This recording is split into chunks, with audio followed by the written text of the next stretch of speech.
issue at this time of the flood and to make the Pakistan resilient. So as we all know that Pakistan is the 5th largest country in the world and population wise, and is the 8th affected country by the climate change. For the last, this effect is calculated over the last 20 years incidents happening, if that they were 141. And in 2010 also we faced very big calamity of floods, and also there are small in 2015 as well.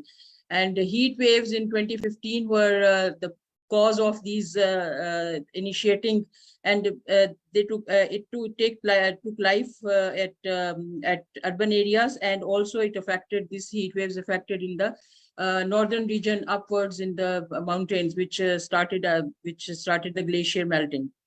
And we faced with many Gulf incidents, and at this time 3,000 glaciers are in the north, but and 33 are highly meltable, and they are causing these pouring water in the Indus River. So this is the situation, and also the always it's not enough. Whatever we do in the during these calamities, it's not enough because of the population. At the moment, we are 2 to 30 million people in Pakistan, and the populous areas of the Sindh, and the Sindh is the most affected area at this moment. And according to the latest estimations, about 33 million people are affected, and out of these 1.6 million people need real help, and around 1 million women are affected of reproductive age are affected. And out of these, this is a new estimation. UNFPA did a rapid assessment, and they gave the number of 65,000 females who are on their pregnant or in the pregnancy, and they can 15% of them can end up in some complications due to the lack of infrastructure and the lack of antenatal care, or lack of facilities available and timely interventions. So this was the some of the so my our first panelist, Dr. Zeba Sattar. I would like to ask she has worked on I have read her article on floods in 2010. That was the Miyawali study, and in that study it was seen that the people adaptation of the people was the migration. So how is that happening, and what can be the next future of these floods, or the next adaptation or by the people and after these floods, and also what are the main areas which are making our women more vulnerable? Thank you. Okay, thank you very much to SDPI and to Razia for that question. I had actually prepared a small PowerPoint. You asked specifically about migration, and I did want to point out that migration is a form of adaptation, but it is a longer term strategy. Whereas I think here with this acute crisis that's upon us, it's whatever migration is going to take place is going to be very temporary and circular, etc. I think the ask was, and I'll try and set the stage about why, how we think rapid population growth adds to vulnerability to climate change. So let me quickly say, you said that we are 8th most vulnerable. Well, I just heard the figure quoted by UNFPA itself that we're the 5th most vulnerable anyway to climate change, but we are also happen to be the 5th largest population growth population in the world, growing at more than 2%.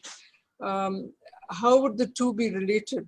Well, because we already know that population growth at this rapid rate has impacted on shortages. We were already limiting low water per capita and arable land shrinking, leading to food shortages and livelihood insecurity, etc. But I think the main issue at hand has been that the climate change discourse, and I think that I have most recently been part of some of it, is within Pakistan and even abroad, I would say, it's been really dominated by mitigation and other issues, and has overlooked population growth. And I think that has been deliberate on the part of particularly the Western world, because rapid population growth is not their problem. And also because in a way, it is part of the blame game that why should Pakistan reduce its population growth rate in order to reduce its climate change vulnerability when, others are contributing to the global emissions. But when you look at it within as our own problem, I think that we can't help but we have no choice but to really look at population growth and the dynamics that underlie our vulnerabilities. And this is what I will quickly try to do in the next 4 or 5 minutes. We have done a lot of research because we've been convinced for the last 4 years that there are strong intersections between population growth and population dynamics and the environment, and also with climate change. And these are some of the publications. I'd be happy to share them if anyone was interested. Perhaps you all have seen the one most recently released, which is estimating some of the vulnerabilities due to the floods. But we started with something called climate, population, and vulnerability, and that is the research I want to call back on, because this, in a way, this tragedy of 2022 was already, in a way, something that we had begun to identify, at least the most likely populations that would be affected. Let me quickly move to this other slide. When we started looking at temperature changes over a long period of time, with colleagues from the meteorological department and some colleagues from Peshawar University who worked in agriculture, we identified, looking at agroclimatic zones, that there are huge regional inequalities and how climate change is impacting Pakistan. Overall, we can talk about average temperature rises and rainfall changes. But if you would like to draw your attention to 4 agroclimatic zones in this mostly southern part of Pakistan and Sindh and Balochistan, where let's see just the area in red, where the temperature rise has been almost more than 1 degree. And in the other, in zones 4, 5, and 6, close to 0.7 degrees between 1901 and 2016. And similarly, rainfall rises have really reduced. So we decided, it was a difficult one to analyze, but we decided to classify Pakistan for convenience of, to make it simple, into those areas that are more severely affected and those that are less severely affected. And we find, first of all, let's look at the population size. 65 million people live in the agroclimatic zones classified as severely affected. So we already knew that 65 million people are, this is as far back as 2018 when we analyzed this data. But why is that important? Next, please, Khalid. Because we also found by meshing, census data with climate change data, with living standards data, that this is a severely predisposed to vulnerability population. They live, 37% live in less than 1 room households or 1 structure households. 44% live in kacha housing. Next, I won't look at Karachi, though I think Karachi is also prone to severe climate risk, but it has the urban structures that really mitigate some of the risks. The population is severely, it's heavily dependent on agriculture. 27% of households are engaged in agriculture compared to about half of that in the less affected zones.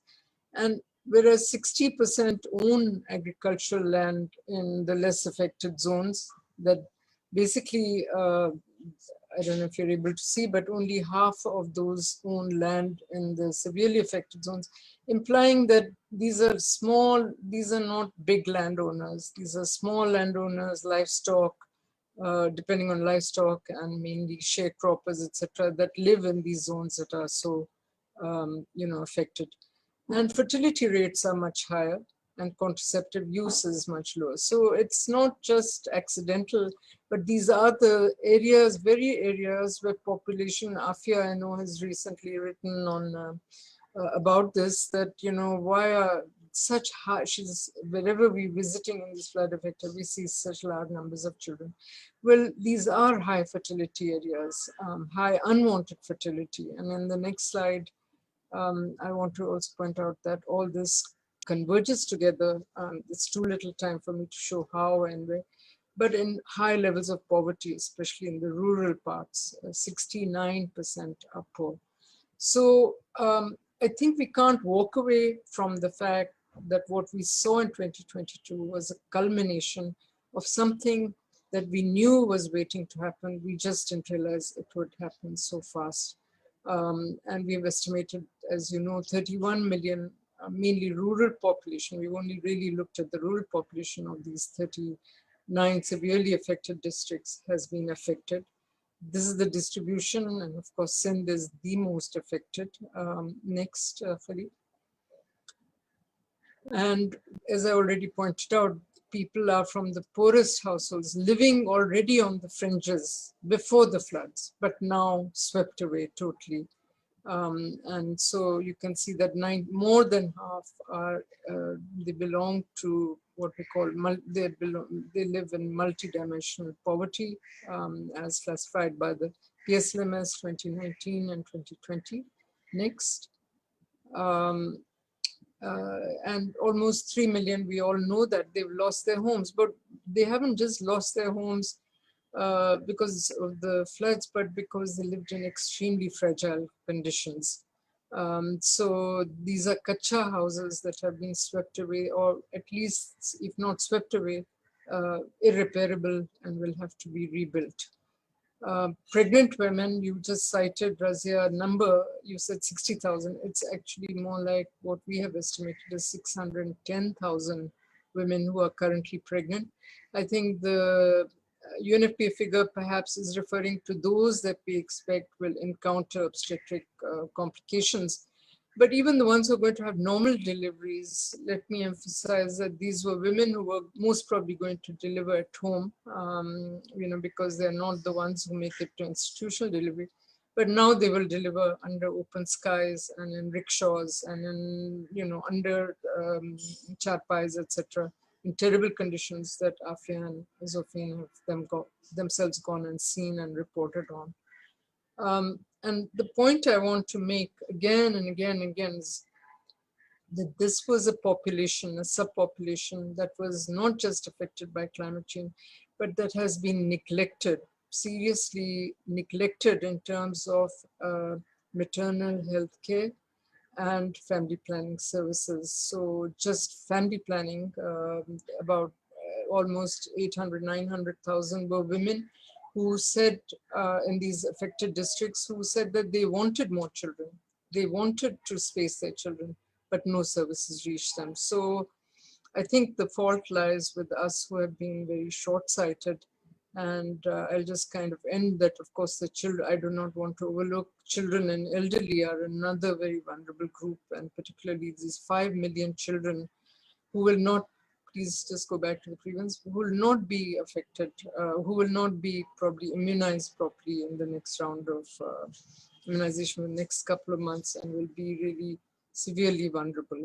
So I want to just make the point in this very important seminar that you're holding, that first of all, I do congratulate SDPI for making the linkage, but I think that because SDPI is known for its responsibility for sustainable growth and for focusing on environment right from its beginning, where I was very involved and I was also on the board. We really wanted to make those interlinkages with population growth rates, and we did some work under Packard, but I don't think that intersection has been worked on. I hope SDPI will take this up more more vigorously and develop research on this, as we are at the Population Council, happy to work together. I think in terms of rehabilitation, obviously, when we build back, we can't just rebuild homes. We have to move people to safer areas and give them more concrete housing that won't be, where they will be safer, because the same people who were affected in 2010 very likely to be affected in 2022, but even more so. And God forbid, if there is another round in 10 years, we don't want them to be affected in the same way. I think community outreach in terms of health is what I would really like to emphasize. We are finding in our helping in relief work, that it's not going to be the hospitals, the BHUs, etc., that will be really directly responsible. It will be the mobile camps, but also lady health workers and community midwives. We salute them really, because they are themselves affected and then trying to help the affected population. And of course, I will make a plug that for this particular, I think the government has 20 priority districts for all kinds of human development. I would say that they should really emphasize these services and make this as part of the resilience. So I'll stop here. I'm sorry that it was kind of like more structured, but I wanted to cover the fact that it was not all a surprise what unfolded. It just was when reality hit us, it was even much worse than we anticipated. So I'll stop here. Thank you. Thank you very much, Dr. Zeb, giving us a very comprehensive overview and the key points for the SDPI to work on and to collaborate. Thank you very much. We are pleased to have Madam Dr. Attiya Inayatullah Zeba, who is like a household name for this population work. And I would like to ask, you have been involved in right from the beginning in the Pakistan population planning programs and all these things. So Pakistan has obviously the growth rate is decreased and the fertility rate is also decreased, but not to the mark as it is required to bring the population to meet the needs of the population. So, Mike, is there any what are the reasons which you think that we could not make this such progress till now since 1966? And also, was there any climate change effect in the effect was considered in the initial policies or down the line so far at the higher level, so that we can understand that climate change was considered by the government or the policy level? Thank you.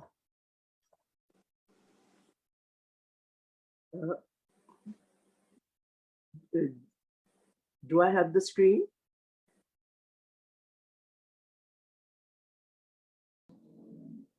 She's asking for the sharing of the screen. Can you hear me? Please ask. Hamza, you can allow her to share her screen, please. Did I go ahead? Loud, yes, please go ahead. Okay. Bismillahirrahmanirrahim and Assalamu alaikum to all. My many thanks to SDPI for this invite, and as always for a very succinct brief on the seminar topic, and of course that always facilitates my contribution.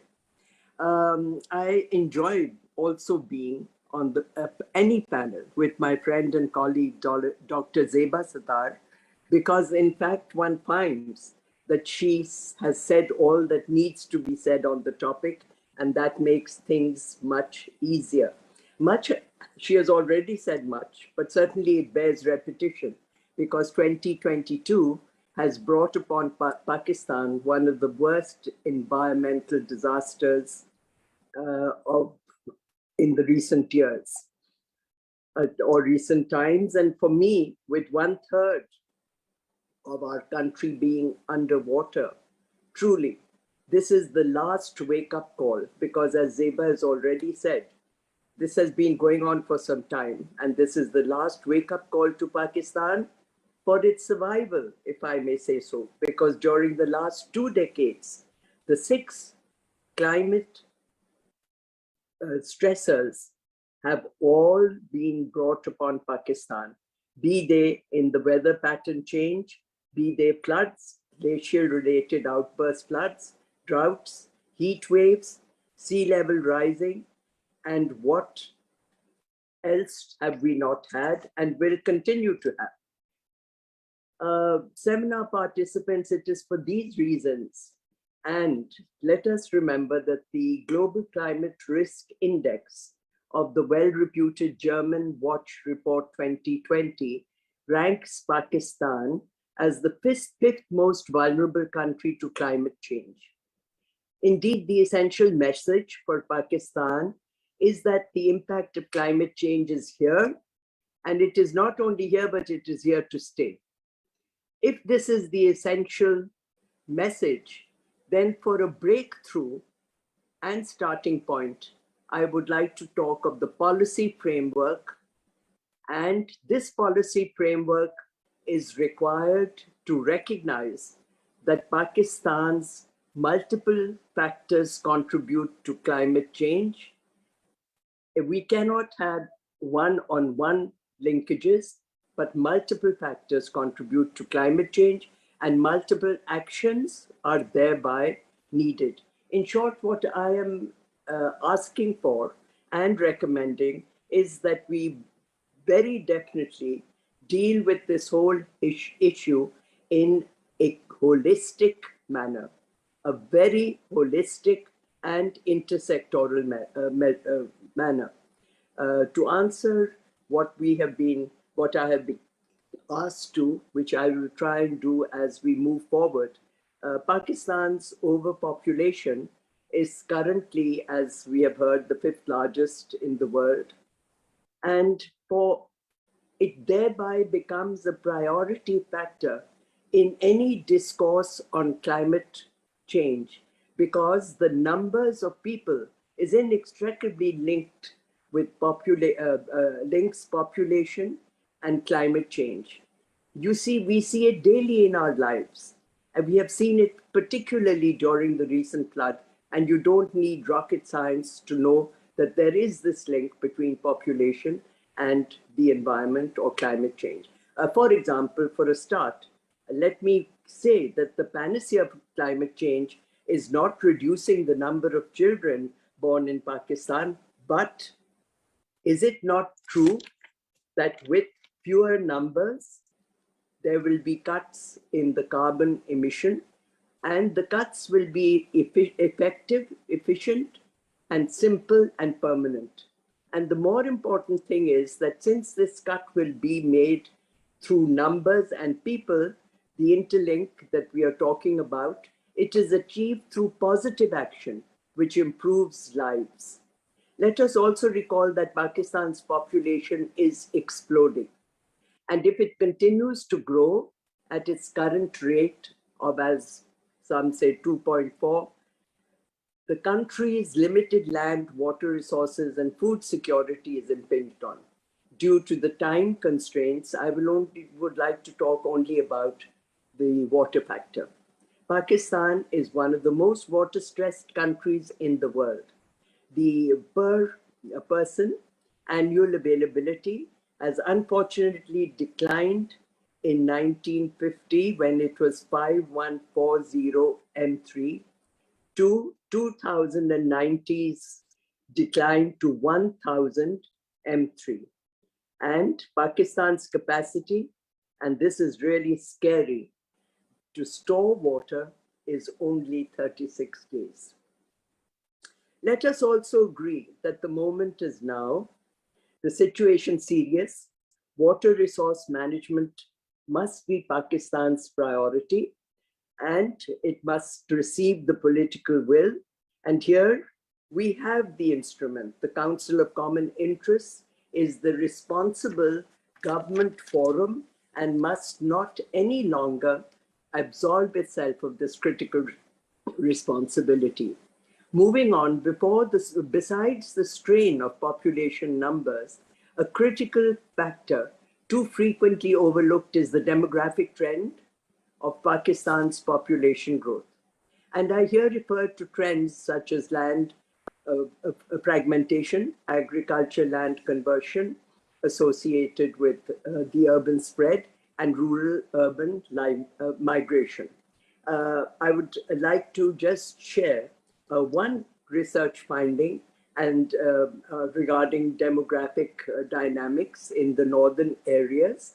The studies have shown that due to environmental risks, migration to major city slums is more frequent as an adaptive strategy. It is strongly recommended that the climate change mitigation discourse have a demographic lens to avoid static perceptions of vulnerability of changes that affect factors such as size, distribution, composition of human populations, and such others. My watch tells me I must soon stop, and I will therefore conclude on the last but not least population growth factor, which is clearly family planning. The 2020 Project Drawdown report has identified 93 climate solutions.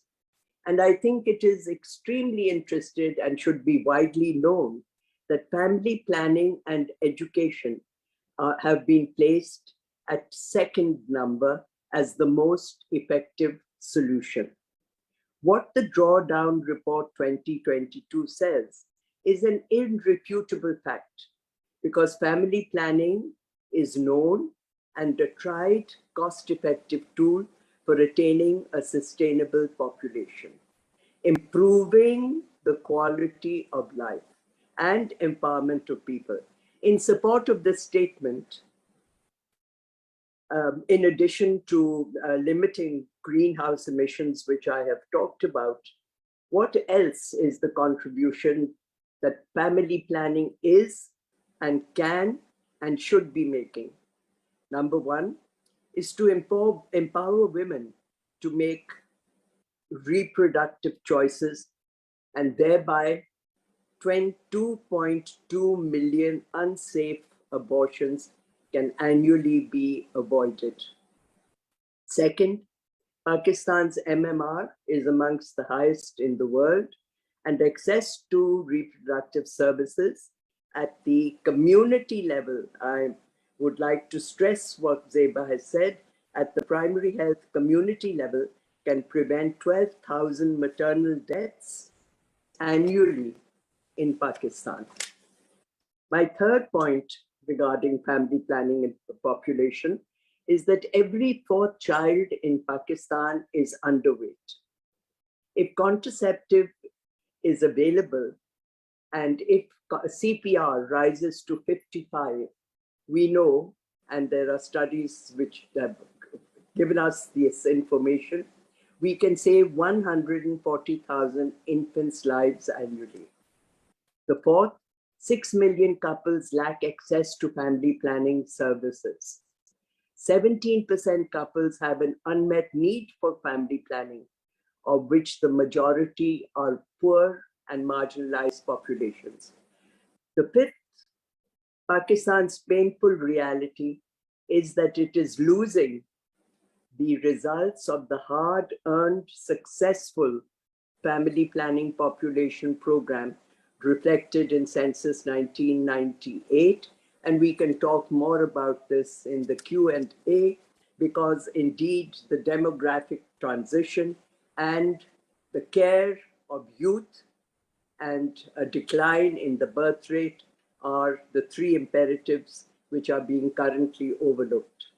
And the last point I would like to make in this regard is that in education, whilst it is an end in itself as a human right, it has a multiplier effect. And with contraceptive, there is threefold increase in contraceptive use between a girl who has primary and secondary education. Distinguished participants, rapid population growth, climate change, demographic factors, poverty, and economics are all interlinked. Now, I am given to understand that Mr. Abid Suleri is preparing a background paper on this important subject for the Minister for Planning and Development. And in this regard, I would like to request, number one, that SDPI incorporates the present neglect, which Zeba has talked about, of population issues in the existing policies and plans on climate change and environment of the government of Pakistan.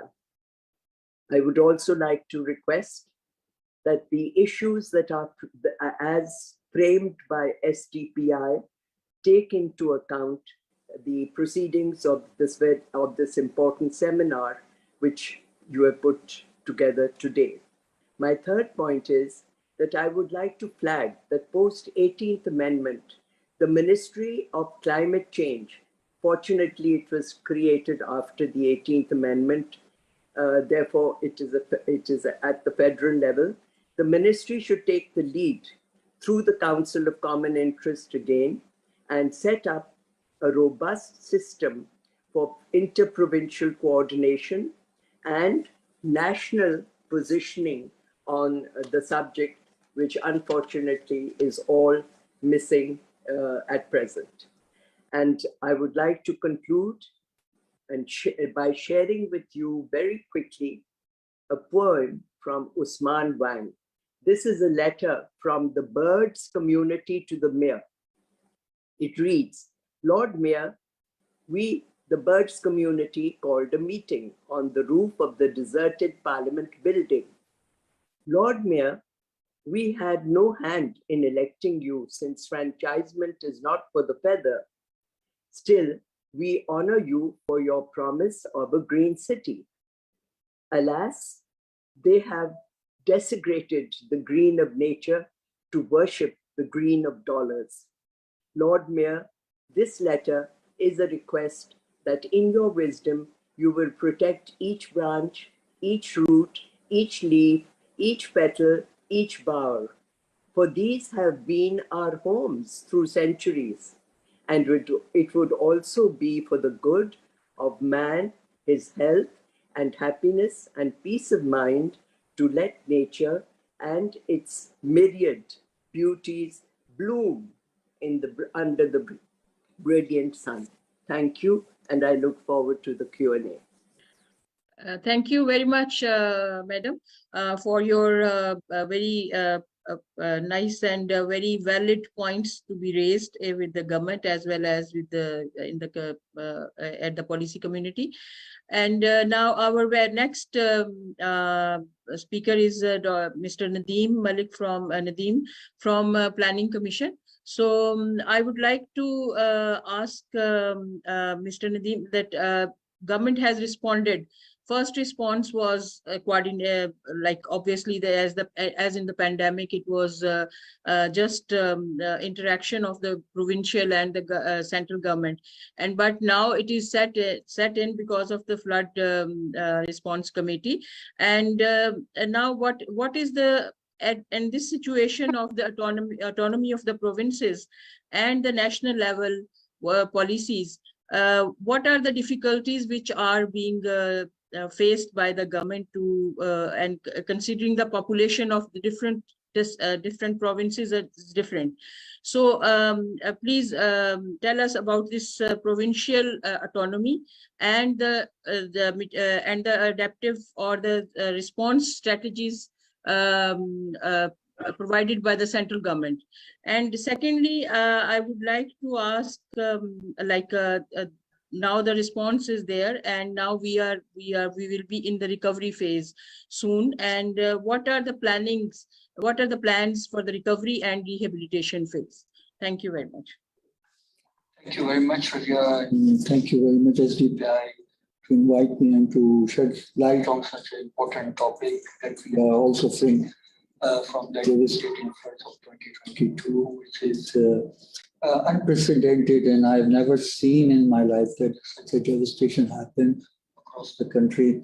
The government at the Planning Commission has set up committee on the rehabilitation, and was the assessment of the flood at the provincial level, and all the provincial governments being the part of that committee, and that they are doing the rapid assessment of the damages being done by the flood. I think that the policy shift has been now that climate change and population has never been considered within the policy framework as a development agenda, but now they are thinking of mainstreaming the climate change into the development policy framework that's been coming out subsequently for the post-flood situation. You have asked about the coordination. There is a committee that's been established by the chairmanship of the Ministry of Planning that is heading and is coordinating regularly with the provinces, and the NDMA is the part of that committee, and they provided the basic statistic on the daily basis. What is the situation of the flood and how the damages have been measured, and how the rehabilitation and recovery process being initiated.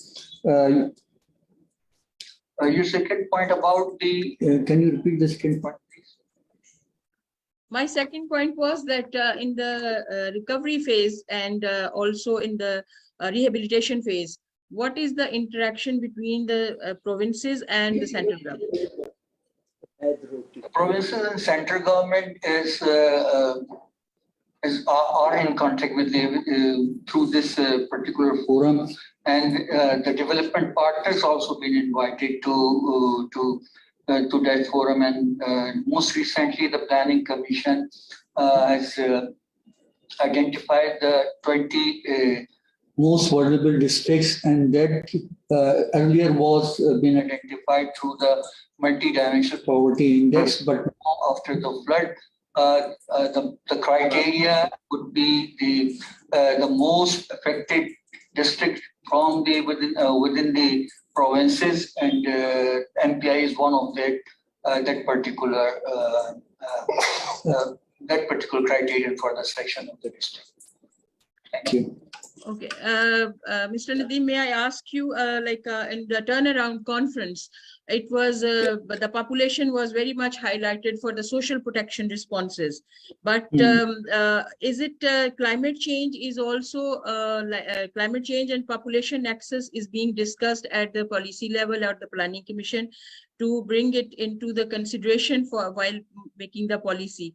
Can you highlight on this?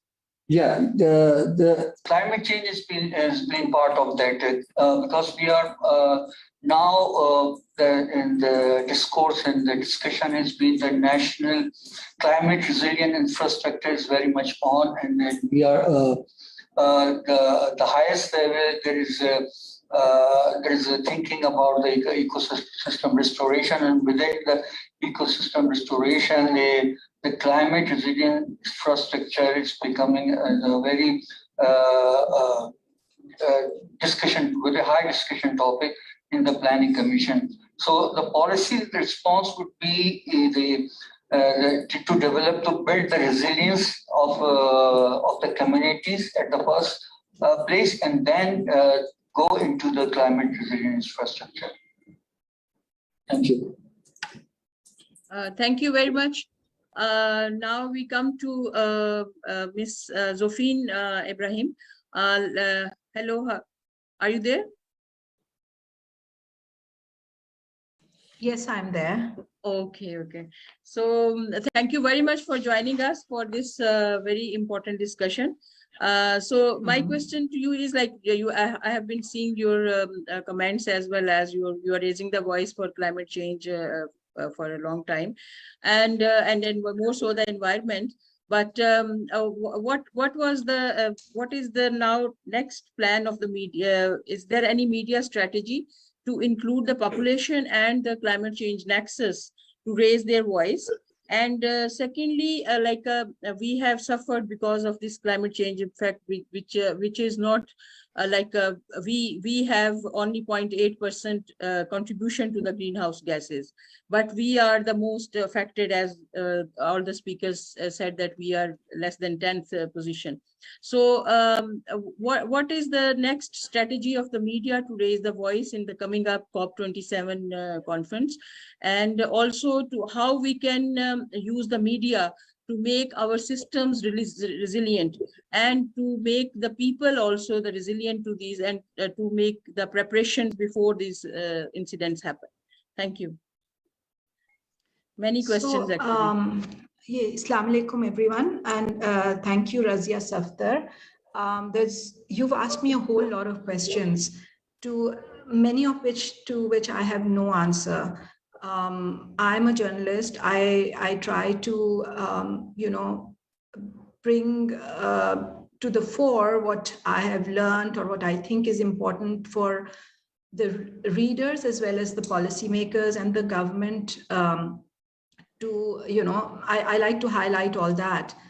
But we can't keep hiding behind the fact that we emit very little, and so the world should come and help us. I think what Dr. Zeba said is very important. Even when Mr. Nadeem is giving us a talk about what the government is going to do, he's talking about that now only is climate change is being part of the discourse, or is being climate change is going to become a part of the policies and all, but he never mentioned population. And I think that's the crux of the situation, and why we are in so much trouble today because of the floods is because of this huge population that we are unable to manage. The government, the government is not able to manage. It's not humanly possible for the government to manage this 33 million out-of-home people. To give you a little bit about the huge population, let's take a bigger view. Is this November 15th, we will be 8 billion on the planet. And Stanford University, just the researchers there just calculated that the ideal size of human population should be up to 2 billion on this earth. So we are clearly overpopulated. Right now, there is a fractured debate, and we get over emotional about the size of the population when we talk about it. And that is why I think it is very important to talk about it in numbers. We should also talk about the fact that 40% of all climate-induced catastrophes are happening in South Asia and in the Hindu Kush Himalayan region. We should also bring about the fact that 60% of all known infections are happening because of are zoonotic, and 75% of new emerging infections will also be zoonotic. So it means that we are taking up the land that belongs to the wild animals, and we are expanding at that dangerous rate. So we also know that, I would also like to point out that a lot, and if we look inwards, look at Pakistan, I'd like to say that all of the problems that we are facing right now is because of the rampant reproduction of Pakistanis. If you look at biodiversity, we have the same problem. I just said that 40% of all climate disasters are happening in South Asia. Water shortage, Attiya, Inayatullah just mentioned all about it, that we will have a lot of water stress, not because water is less, but because we are growing in numbers. Conflicts over land are happening all the time. Even if you look at Karachi, where we're having these evictions and we are throwing out people because they have built on land, government land, where you shouldn't have built. But it's a political issue, but it's also an issue of environment. It's also an issue of population. I mean, when you say that what will we take to the COP27, I would say that we should talk about population should be our big topic, and we should like kind of nudge the West to talk about it as well if they are not talking about it, because it is a problem that is faced not just by Pakistan but a lot of other developing nations. And as Attiya said, that we need to, if we talk about family planning and we talk about family planning and education, the dividends that we will get by educating not just girls but also boys together, it'll make a huge lot of difference in the way we look at things in future, for their future also, so that things like what is happening in Iran won't happen. We should also be very careful of how we do these things, so that something like what is happening in Afghanistan doesn't happen. So even if something is happening in Swat right now, and we all know that it's happening, we should nip it in the bud, and we shouldn't be worried or scared about it. We should kind of, as media people, I would think that we should talk about it. We should talk about family planning. We should talk about reproductive health. We should talk about maternal health. In the end, I'd just say that, as a country, and we talk about Islam a lot, we bring Islam in everything, but we do not give women and mothers the status that they deserve.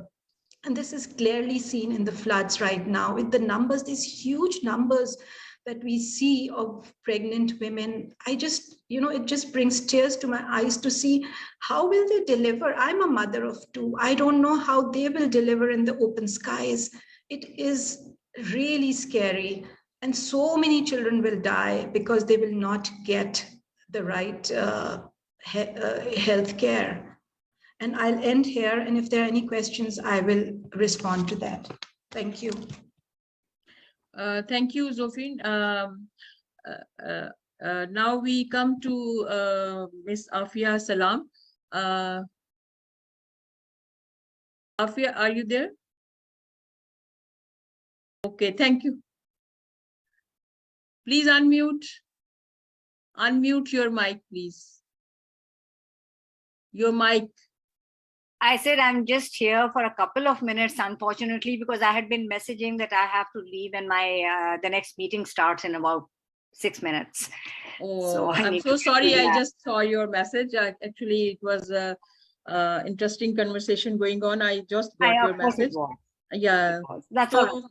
So my question, obviously you are writing about the climate change since long, and also you are observing all the things. And what about the this is, I think this population and climate change is realized in Pakistan for the very recently, the nexus of climate change and population, because nothing is enough for this huge population. So we are looking for the help and for aids and all these things.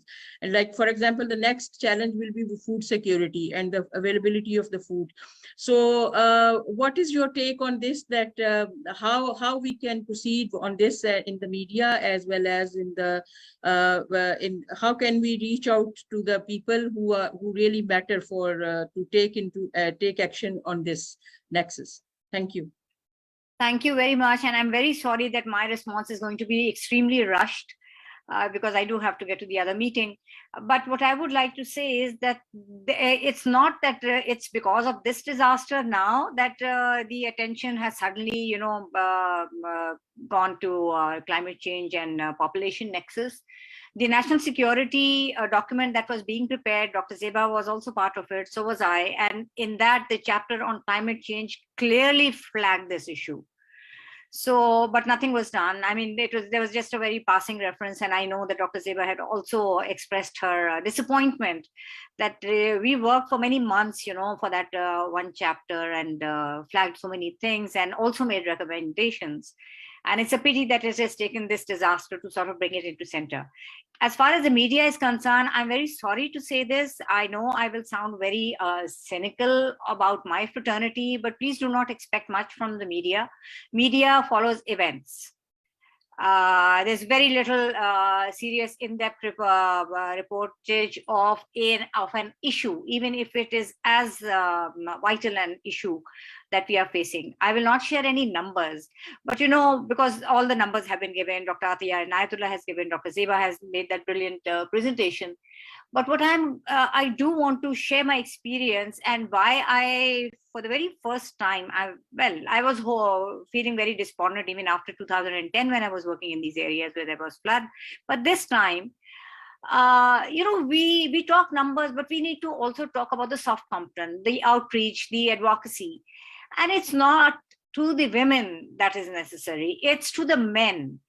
The men who feel that a woman is less of a woman unless she is, reproducing a child all her reproductive life.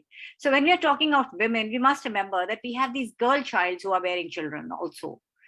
We have child brides. Yes, there are laws, but there's the reality as well.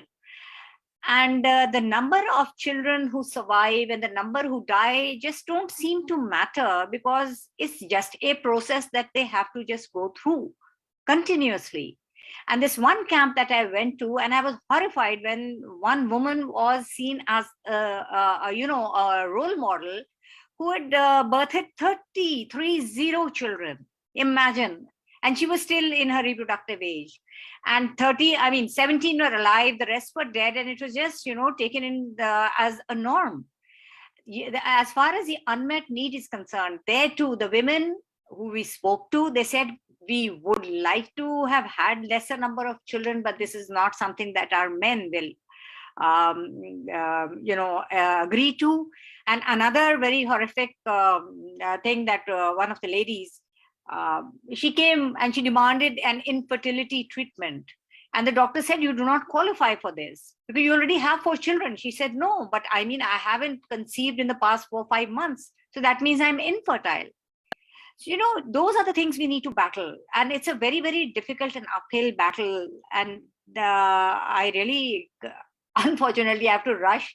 So I can't give more comments, but I think, thank you SDPI for bringing this very, very important issue to the forefront. And I hope that there will be some follow-up discussion on this, in which I would like to share some other things which we saw.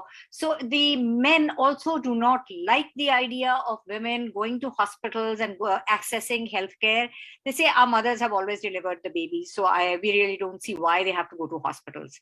So it's not just the community midwives, but even these women who are doing these home deliveries, and maybe there should be more advocacy, or at least give them the hygienic kits, because the babies they are delivering with are also, a danger to the babies as well as to the mothers.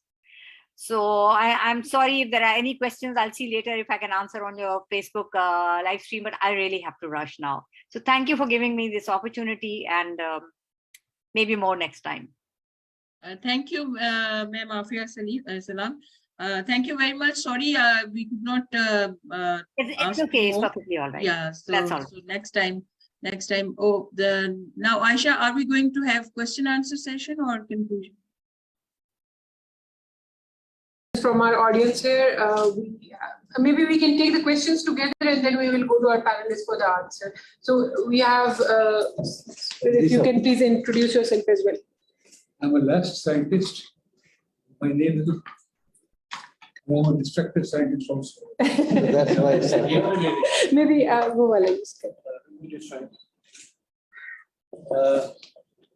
these were very interesting presentations, but I beg to differ slightly. By overemphasizing the population factor, you are really undercutting the other important factors that go into climate change. I'll give you one example, just some quick numbers that I could remember. Our population has gone up 6 times since 47. Our water availability has gone down 5 times. The vehicles on the road have gone up 100 times. So climate change is something more than having more children. You see, it also doesn't mean that because there are fewer children or zero population growth that the greenhouse gases will die out.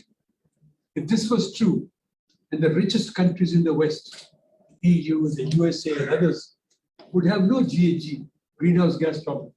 But they do. So it has to do with lifestyle. I'll give you one example. The last place I worked in 2018, I worked non-stop for about 50 years. The air conditioning was set at 22 degrees centigrade. It's terrible. Why? Everybody would like to wear a jacket and a tie. I changed it to 25, 26, and my electricity bill went down by about 35 to 37%. So lifestyles are important. When we talk about population and water and other things, they're intertwined. One thing nobody's talking about, I predicted this about 14, 15 years ago. I was the author of this thing called Vision 2030. I wrote it and prepared it. 9 out of 10 climate change models predict in our part of the world, Pakistan, high temperature rise, higher precipitation, violent precipitation, sudden downpours of water and snow. And one of the other side effects is that wheat cultivation will move northwards by about 140 kilometers a year for every 1 degree centigrade rise in temperature. So South Punjab and Northern Sindh, you can forget about wheat cultivation here in about 5-10 years.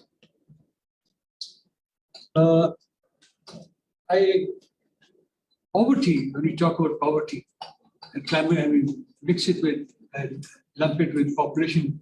Yes, I agree. Yes, if the bread basket is limited, more people means everyone gets a smaller piece of the bread. But poverty removal is a political and social issue primarily. Nothing else. That is all there is. It has to do with, I'll give you one example, our big landlords, landholders, landlords, who own the land in Sindh and southern Punjab, they don't like agricultural taxes. And we go back to 1952-53 with the Razia, who proposed in our Constituent Assembly in Pakistan, 1952-51, that agricultural income must be taxed. The big landlords, their lands must be removed ownership because they were given during British times, and they become, like little kings, and they run the place like, other people like slaves. And what happened was that by taxing them, you cut down their power. And having, let's say, limited land, this wasn't done. Bhutto tried it, only a slogan, nothing done. And in the case of the Razia, the argument was, agriculture is a provincial matter. So nobody, except maybe the federal government, wanted agricultural tax. The provinces said no tax. What I'm trying to say is that this is a very complicated issue. It's not just population. Population is certainly there, but many more factors are involved. Thank you very much. Thank you very much. I just want to add one liner. Sir, you are right, but because the topic and focus today is on this, the nexus between population and climate change. Every week you are here, we have a lot of other issues. We talk about climate change, other reasons. But since today is the topic is focus, that's why everybody spoke on that. Otherwise, you are right, other factors are also. Okay, we'll take your question and then yours. And after that, we'll go to the panelists. And then we'll have a second round.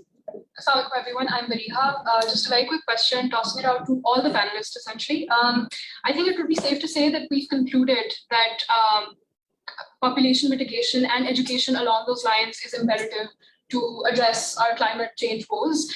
But at the same time, I think conventional wisdom combined with empirical evidence suggests that the reason why people living below the poverty line or more entrenched in poverty tend to have more children is because of more earning hands, essentially.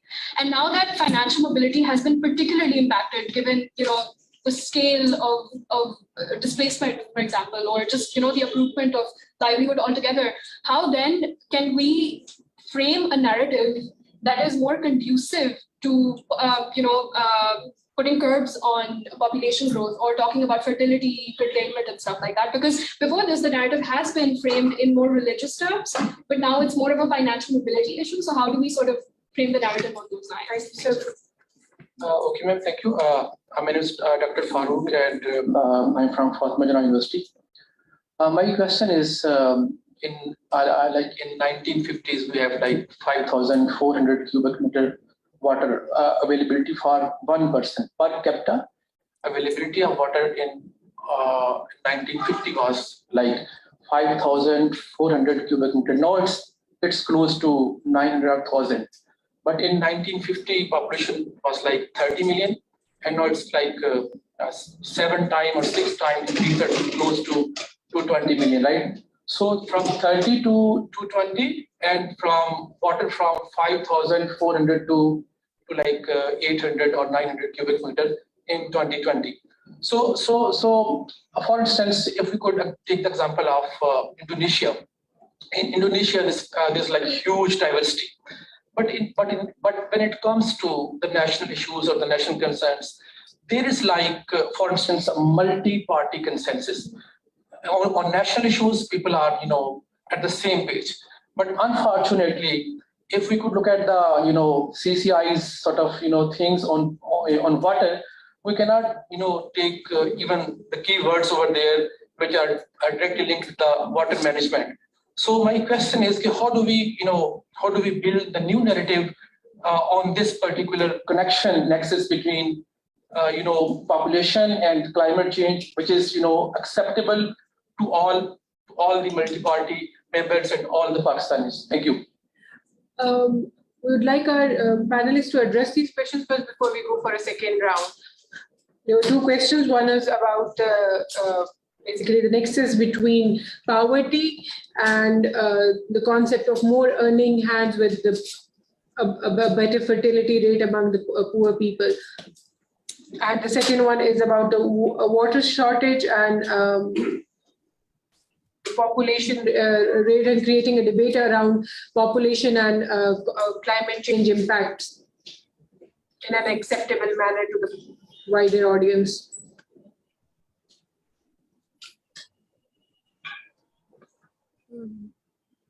Could anyone Dr. respond? I think, yes, Dr. Zeba can respond to it.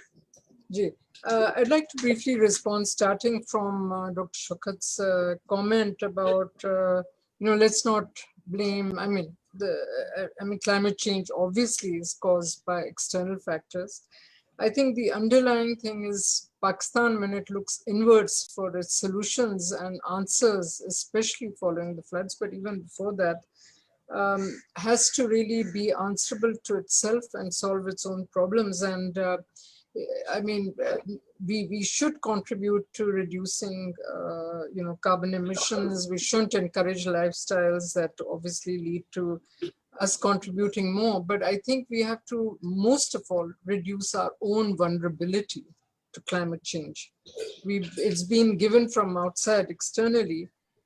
We can't just say walk away from it in terms of finding solutions so that the next, next 15, 20 years don't really destroy us entirely. We have to deal with our population, rapid population growth, because these, the point I was trying to make is that, the underlying vulnerabilities are also mapping across regional inequalities. That is why when Afia talked about this chapter in the climate security policy, we were really saying basically what is simmering underneath all this is a compounding effect of climate change, population growth rates, poverty. It's all a kind of nexus coming together leading to regional inequalities. But to the young lady, a very specific question about what's the narrative. Well, fortunately, the Council of Common Interest took, it was the Chief Justice who took notice of alarming population growth rates post the 2017 census and called for a kind of national narrative. Dr. Attiya was very much part of that. A lot of us contributed, and we reached a consensus on what should be the population narrative. Unfortunately, it's very much acceptable to Islam, acceptable to the Council of Common Ideology. Basically a balance between population size and population resources, whether it is at the national level, societal level, family level. It's a question of responsibility, and responsibilities have to be shared. And that is the narrative that is acceptable, and it cuts across very nicely. If you're happy to share more on it, that would also answer many of your other questions. I'll stop here. Thank you. Thank you, ma'am. Maybe we can take the second question about building an acceptable narrative around population and climate change to Ms. Zofeen. Ms. Zofeen, sorry. Hello. Yes. May I know the question, please? It was about creating an acceptable narrative around population and climate change, the impacts of climate change. How can we we work that in the diverse population backgrounds and around people who believes in such different systems and have different beliefs around religion and multiple factors that are involved in the process? I think the best way to handle it would be to show that resources are finite and the population isn't. And I think one way of dealing with this would be to, hit where it hurts most, which is the pocket, every individual's pocket, and then explain to them, sometimes you need to really walk them through in a very simple manner that, this many children would cost this much, really, like in that terms, in these economic terms. You have to tell them and show them how it's done. And then maybe the message will sink in. Till we don't have education for all. And because till then, we need to do it through this way. And I think that, as Dr. Zeba is saying, that the narrative has already, there is a consensus on the narrative. There's nothing against Islam by talking about limiting a family number. So I think that narrative, we can talk about it. There is nothing wrong with that. But it's what to do is the more important thing, and how to go about doing it is what we need to explain to the populations. Thank you, ma'am. We'll take one more round of questions, and maybe start from, if it's fine. Asya, can I? Yeah. Yes, ma'am, yes, sure. Dr. Attiya, you can speak. Can I speak? Thank you. Sure, I want to thank Dr. Shafqat Munir for you. Dr. Shafqat, what I would like to ask you is that indeed, I think we need to look at the way forward. The issues have been there for many years. We just do not seem to be getting hold of them. And then in pockets, we're having this and another meeting and another policy being made. I think that it is a function of the Planning and Development Ministry to bring a holistic national plan.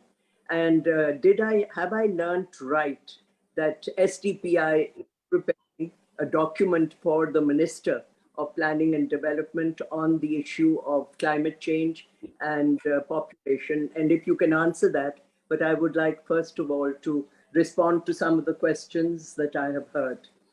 I think a major issue in Pakistan has had a legacy of issues being independently addressed. Today it is climate, tomorrow health, the day after it is education, the day after population. The fact is that we need very clearly to sustain our efforts. We do not sustain efforts, and in family planning and population, this is the biggest error and mistake. We have worked, we have put in huge sum of money, we have also shown some results.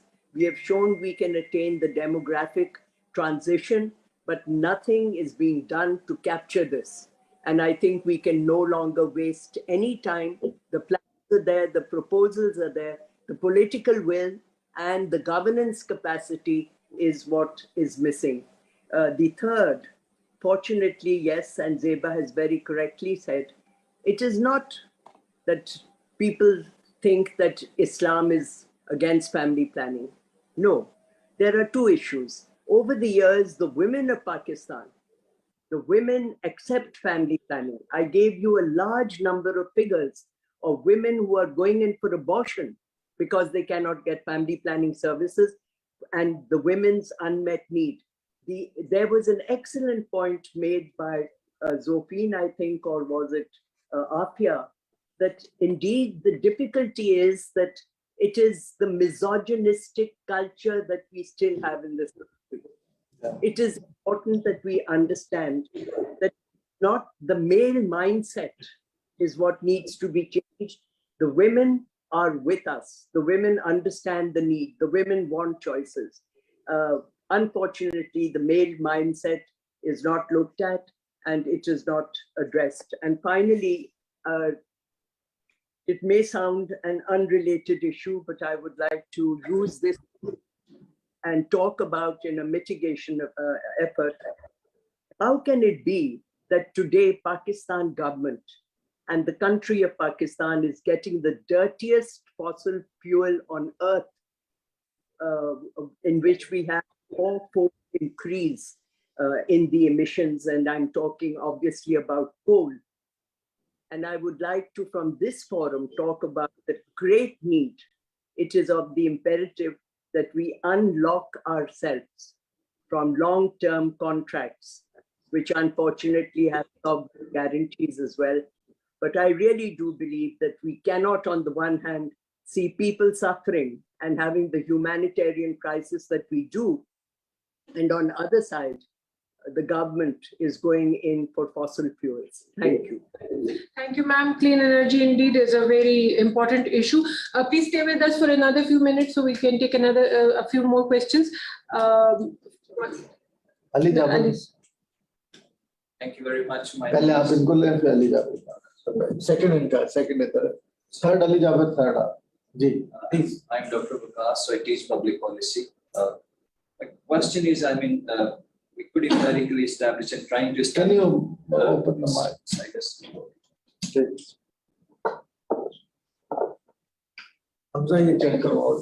So we could establish this binary of rapid population and climate change, given the opinion of the other colleagues that there could be other reasons. But to me, it seems that the biggest victims are the marginalized communities of Pakistan. 33 million, maybe more than 20 million would be the marginalized people living in the areas which are not under the banner of that development standard. Again, the panacea we are seeking, and we are trying to convince people to lower the population, which is very genuine in nature. But the question is, there is another factor which actually we think is responsible, and that the state and state institutions, particularly, they have failed their people. May it be at local level, or may it be at provincial level and the other. Now, to pitch this narrative among people, one has to, on the other side, look towards that side as well, that if your service delivery is poor, if your state is just looking outwards and asking people to help and rescue, this would be, had there been not 3 million people, what would be the response? The state would equally have been suffering and asking from the people. We have seen in earthquake in past as well. So I guess we also have to see that this the narrative of rapid population growth and establishing this binary and telling to people won't help until unless we don't focus on the governance and the very local tier. You don't have functional local governments from long time. So if even we want to do this population control and all these things, who would do that at the grassroots level? You don't have the community, then actually people with a participatory mechanism that can be done. So I guess part of this debate has to include the local structures of governance, local structures. Those are emancipatory and participatory in nature. Over the bit of time we have seen, I'm sad to say that there is a demographic transition, Madam has been saying, but we also need for democratic transition in Pakistan as well. So this narrative has to be built in towards that. Last thing, just want to say one thing. On the whole, when we are talking about population, I guess we need not to pick and choose as well. Our entire region of Amalia, the glaciers she was talking about, there is a lot of activity from 70 years. India is stationing 0.9 million military in Kashmir region. And we're witnessing all that. There is a huge impact of this in our climate and all these things. So I guess we need to raise this point as well, and not to be selective, because all these issues are totally impacting us. Thank you. I'm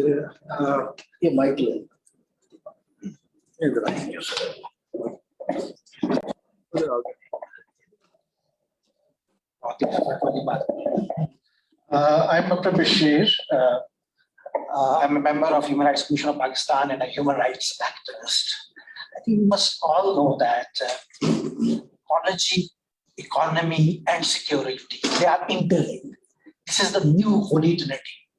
And if you look into the European politics, especially political left is doing politics on these issues since quite a long time now. So why it is not a central issue of our politics? We witnessed a super flood in 2010. And now this is again a super flood. And this is not the last one. This will continue. This will continue. So the main thing is for the planners, like I think my name is Mr. Nadeem. Yes. And other bureaucrats also.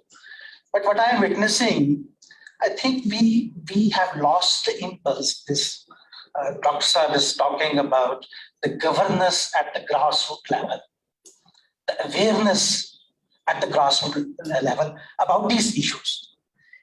Politics has to be about these issues. So we are doing politics about I am the best one, you are the worst one, and all these petty issues.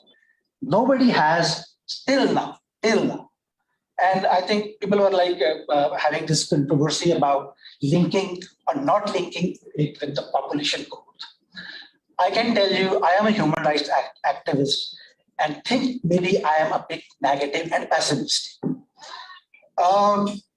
Bill for prevention of domestic violence, passed by the parliament, stuck into what Council of Islamic Ideology.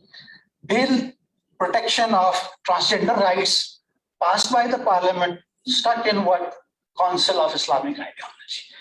And that population planning thing is still a big barrier, big barrier.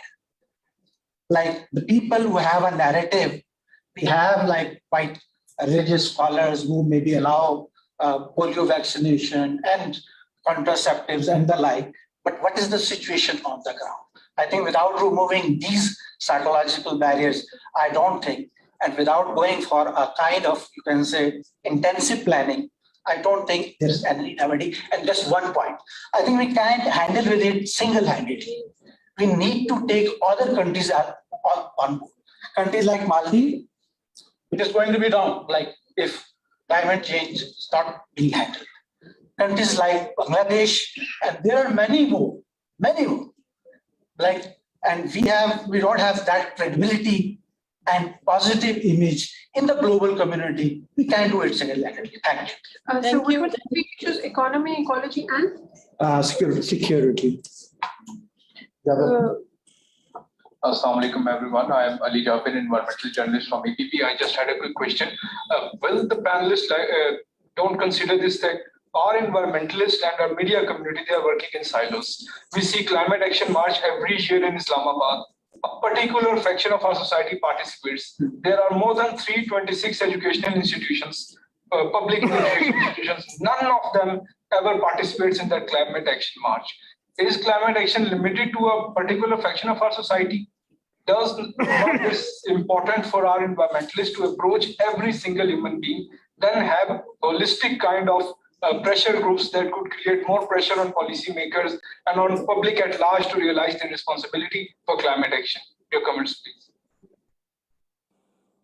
I think some of I will take some of the questions. I would take the first question about the working in the silos. Actually, in our society, unfortunately, there are so many voices are coming out, and the people of Pakistan now are fed up to listening too many voices, and they could not focus on the single voice that is coming out. You're absolutely right. They are intertwined or all related to each other. And environment and climate change must be the priority agenda of our public discourse, but unfortunately that is not happening. And this is something which tells us something about ourselves as well. We have to look inwards as well. Our non-governmental organization, our leading environmentalists or journalists or the people who are activists, they have to frame the narrative that is being that we are talking about earlier in a way that attracts the people, the common man on the street, that they become part of that narrative. The second question I would like to take about Dr. Waqas has pointed out the absence of governance. Yes, you're absolutely right. This is the dilemma of our country, that we've not been governed the way we should be governed. And unfortunately, the people are not realizing how damaging is not to having effective local government. And since long we don't have a local government in Pakistan that is effective, that has a financial and administrative powers to run the districts and to make their own decisions. And we have to really work together to empower the local communities to take the most of the national challenges in response to the policy that has been coming out from the federal provincial level into their hands and practically implement at the grassroots level. You're absolutely right. There is no denial of that. Thank you. We'll now go to Dr. Shafqat Munir for his concluding remarks. And anybody from the panel want to respond? Or if anyone from the panel wants to respond to the questions. Yes, can I? Sure, can I please? Sure, ma'am, sure. Okay. I really want to thank all those because we have had some extremely pertinent and relevant interventions.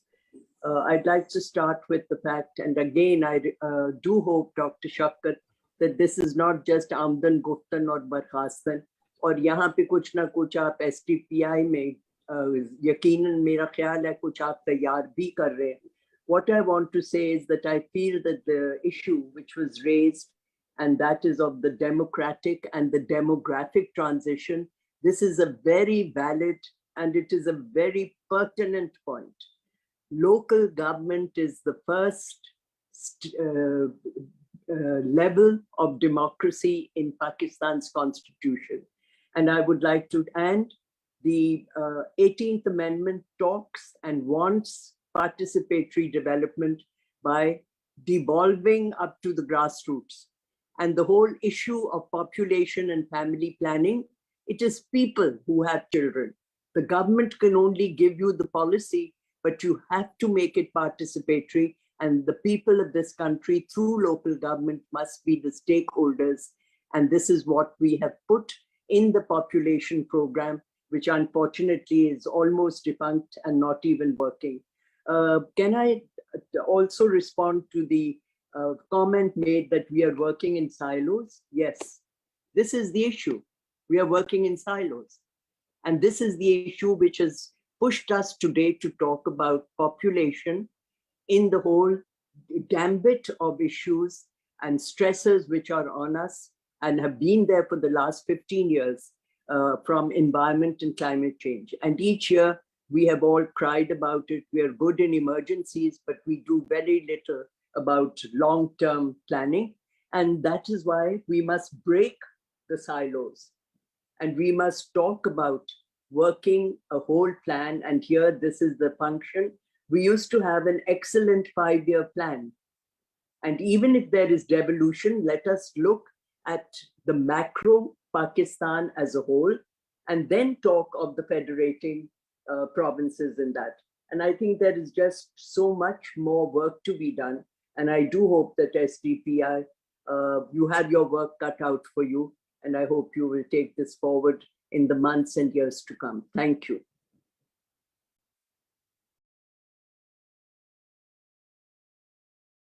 Any other from the panel? The questions will also. Yes, I think we'll now have Dr. Shafqat give us his concluding remarks. Thank you, Aisha. First of all, I would like to thank Dr. Zeba Sattar Sahaba, Dr. Attiya Inayatullah Sahaba. Both are my mentors, actually, I tell you. In this field, when I started working, I was in the news, and as a journalist, as Ali Jabbar and other colleagues are here. When I came to the development field, there were some mentors, and these two I always give high regard as my mentor. That's my note of appreciation for both of them, Dr. Zeba and Dr. Attiya. And Zofeen and Afia, we have been colleagues in the field, and we are among the few at that time initial journalists who started environment journalism, now which is climate change and many other things at it. So they are also colleagues. Thank you very much for joining. And Nadeem Sahab, of course, thank you very much, Nadeem Sahab, for representing here from the Planning Commission, especially on our request. Thank you so much. A couple of things Dr. Attiya Sahaba and Dr. Zeba pointed out, which is very important. Why we have organized this panel? Because now we are going to COP. COP27 is next month, 5th of November. And from SDPI, we are preparing to build a case for Pakistan, a strong advocacy case as a civil society organization. That's why this seminar is also one of the series of seminars going to COP27. Earlier, we have a couple of, we have already done. Now this is another one. Now on 13th, we will be organizing a dedicated panel on loss and damage and other climate-related issues. Since, as Dr. Zeba Sahib also mentioned, the population growth is somehow on the peripheries under the garb of migration. And similarly, loss and damage, which is ultimately the area which affects us a lot. And we have seen it 2010 and 22 now as a manifestation of climate change. We are facing this, you also mentioned that. So that's major area, and these two major areas are covered under migration. Loss and damage, there is no, last year I was in Glasgow and the debate was started there as well. Then now there is a time that we should look at loss and damage as a separate climate finance facility. In addition to, there are earlier climate change adaptation facility. So the loss and damage and this population thing, these are very important areas. And Dr. Attiya Sahaba and Dr. Zeba Sahaba, certainly we are preparing some point, and maybe we will revert back to you as well as one-on-one while we will be preparing this for our activities at the COP level. We are organizing a couple of side events there with our partners, colleagues. So we'll be presenting that there as well, and also to the government. We are in a working group with the government because government of Pakistan this time is preparing differently for the COP. They have contacted us, they have contacted other civil society organization and media, those who are going there. So that Pakistan have a strong case. From the government side also, they have taken a couple of points from us as well, on which we will be advocating, so that Pakistan's case could be presented in a nicer way or with a strong voice. So sure, Dr. Sahaba, we are working on it, and we will keep working on this subject along with other neglected or undercovered subject on the climate change. That's the thing, but I would not repeat the data as what Dr. Zeba Sattar has mentioned, very important data, which is also matching to a number, which is also matching to climate change vulnerability. Pakistan is the 5th largest country, and we are 5th climate extreme country. That's maybe coincidence, but that figure speaks louder than us. And on the other side, the relation, our senior colleague who pointed out that why only blaming population. That's one. We are not saying that climate change or even floods. Floods are not caused only because of climate change. Climate change has aggravated as one of the biggest cause. But of course, monsoons are a centuries-old process in this region. Monsoons have been coming. Even 100 years back, we had similar kind of floods. At that time, carbon emission level was not at that level, which is now at the moment. So that's the thing. But the topic we chose here deliberately because population growth and climate change. Now, these scientists, those who are working on climate science, because there are two types of people, those who work on climate change. One is the pure scientist. One is people like us, those who advocate, those who make policy cases or some sort of research work with the people's and policy angle. So these scientists, now they are more or less, they are convinced that climate change and population growth has a nexus, clear nexus. Because of the, if you look at the figure, by 2050, 2 billion people will be added to the world population. And 250 is the target for going neutral, carbon neutral. So how they will be matched? If population will be reaching to there, and we are not doing anything to, we are just announced last year in Glasgow, revised our commitments to reduce carbon emission. But is that enough? That's not. We have to do a lot. Figure is there, 2050, we have to be carbon neutral. And 2050, population is adding 2 billion, not 2 million. 2 billion is a huge. And by 2021 and 00, it will be, when we will be entering into next century, it will be 1 billion more to added to this. And climate change will be continuing that. So these are really serious issues.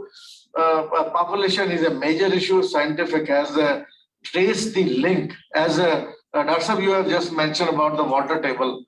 That's the manifestation of population, how population is growing, how water harvesting is doing, water table is going down.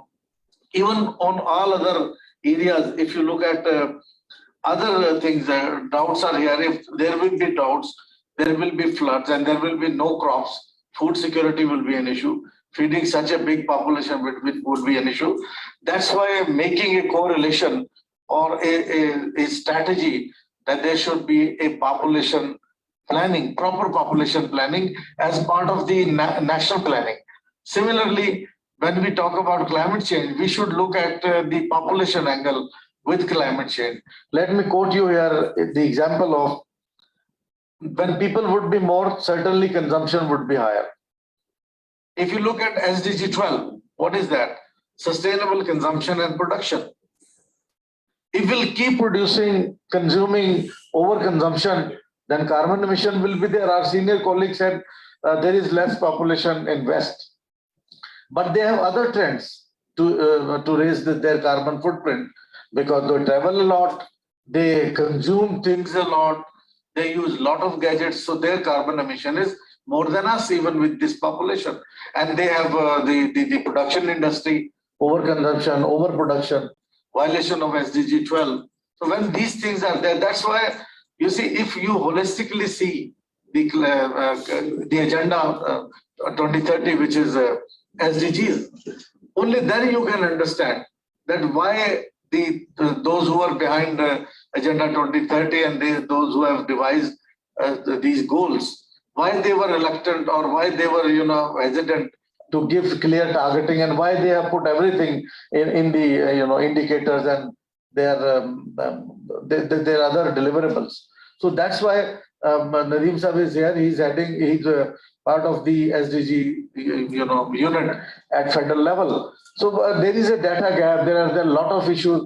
These SDGs are a holistic agenda for development, for climate change, for population, for health, education. So, but the issue is that we have to back our planning by resources, back our planning by all these phenomena which are generating. So these are very important areas. That's why we have organized this panel, and more such panel will be organized on way to COP27, so that we can take some ideas and some issues to that level based on your discussion and your question. Once again, I would like to thank all the panelists from SDPI. Thank you, everyone. This indeed was a very interesting discussion because we have 40 minutes over time. There's tea outside, and please enjoy. We can have further conversation over the tea. Thank you. Thank you.